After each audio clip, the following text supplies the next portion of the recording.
Right Pawan, Rushikonda పైన నిర్మించిన రాజమహల్ కి సంబంధించి రోజుకు ఒక విషయం బయటకు వస్తుందని చెప్పాలి. ఇప్పుడు విద్యుత్ కి సంబంధించి మనం చూసుకున్నట్లయితే నెలకు 60,000 యూనిట్ల విద్యుత్ను వినియోగిస్తున్నారు. అండ్ రోజుకు ఒక 2,000 యూనిట్లను ఉపయోగిస్తున్నట్లుగా తెలుస్తోంది. అండ్ ఈ కరెంటును బట్టి చూస్తే గనక ఒక చిన్న పరిశ్రమ నడిపించవచ్చు అని చెప్పేసి విమర్శలు అయితే వ్యక్తమవుతున్నాయి. అట్లాగే అధికారులు కూడా, విద్యుత్ శాఖ అధికారులు కూడా ఇప్పటికీ 6 నెలలుగా బకాయిలు ఉన్నప్పటికీ కూడా మాట్లాడని పరిస్థితి కనిపిస్తోంది. లక్షల రూపాయల బకాయిలు పెట్టారు ఇంకా దాంట్లోకి ఎంటర్ కాకముందే. ఈ విధంగా దోపిడీ గతంలో పూర్తిగా ఈ విధమైనటువంటి అరాచకాలకు పాల్పడింది వైసీపీ అనేది ఒక్కొక్కటిగా బయటకు వస్తున్న పరిస్థితి చూస్తే విశాఖలోని రిషికొండపై జగన్ కుటుంబం కోసం నిర్మించిన రాజమహల్ కు సంబంధించి రోజుకో కొత్త విషయం వెలుగులోకి వస్తోంది. ఈ విలాసవంతమైన భవనంలో నెలకు 60,000 యూనిట్ల విద్యుత్ వినియోగిస్తున్నారు. అంటే రోజుకు 2,000 యూనిట్లు.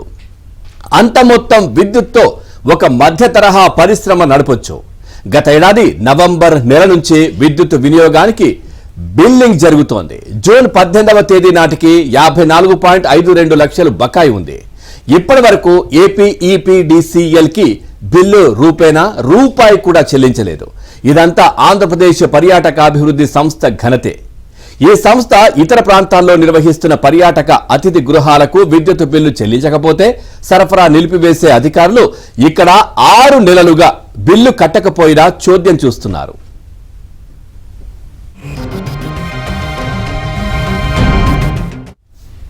రిషికొండపై హరిత రిసార్ట్స్ ను కూలగొట్టి వాటి స్థానంలో మరింత విశాలమైన పర్యాటక భవనం నిర్మిస్తామని కేంద్ర అటవీ పర్యావరణ మంత్రిత్వ శాఖకు చెప్పిన జగన్ ప్రభుత్వం దీనికోసం కేవలం 250 కిలోవాట్ల విద్యుత్ సరిపోతుంది అని దరఖాస్తులో పేర్కొంది. అందులో 50 కిలోవాట్ల సోలార్ పవర్ ఏర్పాటు చేస్తామని, అప్పటికే అక్కడున్న సోలార్ ప్లాంట్ కంటే పెద్దది వస్తుంది అని వివరించింది. ఇది పోను 200 కిలోవాట్లు మాత్రమే ఏపీఈపీటీసీఎల్ నుంచి తీసుకుంటామని తెలిపింది. అయితే వాస్తవం చూస్తే కళ్లు బయర్లు కమ్ముతున్నాయి. ఈ రాజ్మహల్ కు విద్యుత్ ఏర్పాట్లలో భాగంగా మొదట 100 కేవీఏ సరఫరాకు గత ఏడాది సెప్టెంబర్ 30న అనుమతి ఇచ్చారు. దీనికి 43 లక్షలు వ్యయమైంది. అదే రోజు మరో 1000 కిలోవాట్ల సరఫరాకు ఇంకో అనుమతి ఇచ్చారు. దానికి 76.4 లక్షలు ఖర్చయింది.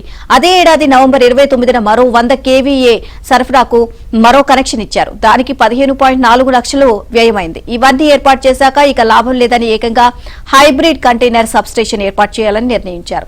10,000 కేవీఏ సామర్థ్యం కలిగిన దీన్ని 11.55 కోట్ల వ్యయంతో ఏర్పాటు చేశారు. ఇందుకోసం సమీపంలోని ఆదిభట్ల నగర్ కాలనీ నుంచి అండర్ గ్రౌండ్ కేబుల్ వరకు కూడా వేశారు. సోలార్ విద్యుత్ పోను 200 కిలోవాట్లు చాలని చెప్పిన అధికారులు ఏపీఈడీసీఎల్ తో ఏకంగా 11,200 కిలోవాట్ల సామర్థ్యం కలిగిన కనెక్షన్లు తీసుకున్నారు.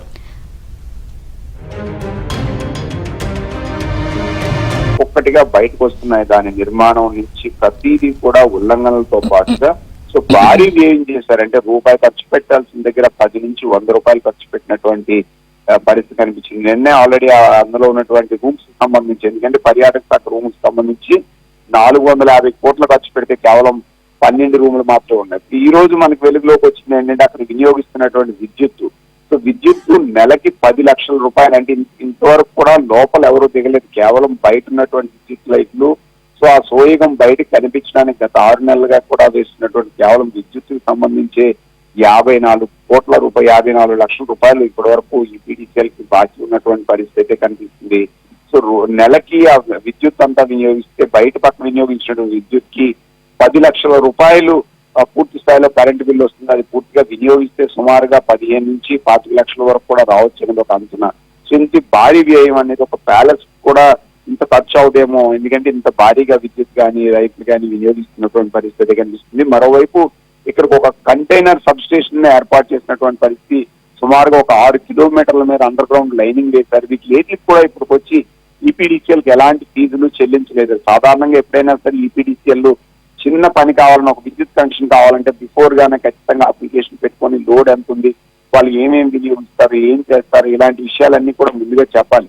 అవి చెప్పిన తర్వాత ఈపీడీసీఎల్ వచ్చే వాటిని ఒకసారి చెక్ చేసిన తర్వాత ఈపీడీసీఎల్ అప్పుడు అనుమతిస్తుంది. ముందుగా ఈపీడీసీఎల్ కి ఆ డబ్బులు కూడా మనం చెల్లించాల్సినటువంటి అవసరం ఉంది. కానీ అలాంటివి ఏవీ లేకుండా పూర్తి స్థాయిలో కేవలం సీఎం మౌఖిక ఆదేశాలతో ఇవన్నీ కూడా ఇచ్చినటువంటి అప్పట్లో ఉన్నటువంటి జగన్మోహన్ రెడ్డి నివాసంగా దీన్ని చెప్తున్నారు. కాబట్టి అధికారులు ఎవరు కూడా ప్రశ్నించకుండా విద్యుత్ ఫంక్షన్స్ కావచ్చు, డబ్బులు కావచ్చు, ఇవన్నీ కూడా ఎక్కడ తీసుకోకుండా పూర్తి స్థాయిలో అక్కడ నిర్మాణాలు కానీ ఇది కానీ విద్యుత్ సంబంధించిన సబ్ స్టేషన్ కానీ లైన్స్ కానీ ఇవన్నీ కూడా వేసినటువంటి పరిస్థితి అయితే కనిపిస్తుంది. ఇప్పుడు ఒక్కొక్కటిగా బయటపడుతున్నటువంటి పరిస్థితి. ఇప్పటికీ కేవలం ఏపీటీడీసీ ఇప్పుడు కేవలం డబ్బులు చెల్లించాల్సింది కూడా అప్పుడు జగన్మోహన్ రెడ్డి మౌఖిక ఆదేశాలతో చేసినప్పుడు కూడా ఏపీటీడీసీ 3.58 కోట్ల రూపాయలని చెల్లించాల్సినటువంటి అవసరం ఉంది. మరోవైపు కేంద్ర పర్యావరణ శాఖకి కేవలం 250 యూనిట్లు మాత్రమే వినియోగిస్తామని చెప్పి, అందులో 50 యూనిట్లు సోలారు, 200 యూనిట్లు విద్యుత్ తీసుకుంటామని చెప్పి ముందు అప్లికేషన్ లో చెప్పినటువంటి పరిస్థితి. కానీ ఇక్కడ మనం చూస్తే ఒక్కొక్క బిల్డింగ్ అలా అలా లెక్కేసుకుంటూ పోతే సుమారుగా 11,200 కిలోవాట్ల సామర్థ్యం కనెక్షన్లు ఓవరాల్ గా తీసుకున్నారంటే ఎంత మేర వినియోగిస్తున్నారో చెప్పొచ్చు. అందులో చెప్పిన దానికన్నా 55 రెట్లు అధికంగా విద్యుత్ వినియోగించడానికి ఈపీడీసీఎల్కి అనుమతి పెట్టుకోవడం, అనుమతికి అనుగుణంగా కూడా లైన్లు వేయడం ఇవన్నీ కూడా జరిగిపోయినటువంటి పరిస్థితి. సో రోజుకి యావరేజ్ గా 2,000 యూనిట్ల విద్యుత్తుని వినియోగిస్తున్నటువంటి దీన్ని మనం చూడొచ్చు. సో ఈ భారీ వ్యయం అనేది ఎవరు మొయ్యలేనటువంటి దీన్ని ఇప్పుడు ప్రభుత్వం ఏం చేస్తుంది అనేది చూడాల్సినటువంటి అవసరం ఉంది. కేవలం ఇదంతా బయట లైట్లకి ఎంత ఖర్చు అవుతుంది, లోపల వినియోగిస్తే ఎంత అవుతుంది చూడాల్సినటువంటి అవసరం ఉంది. Right, thank you Naidu, thanks for the updates.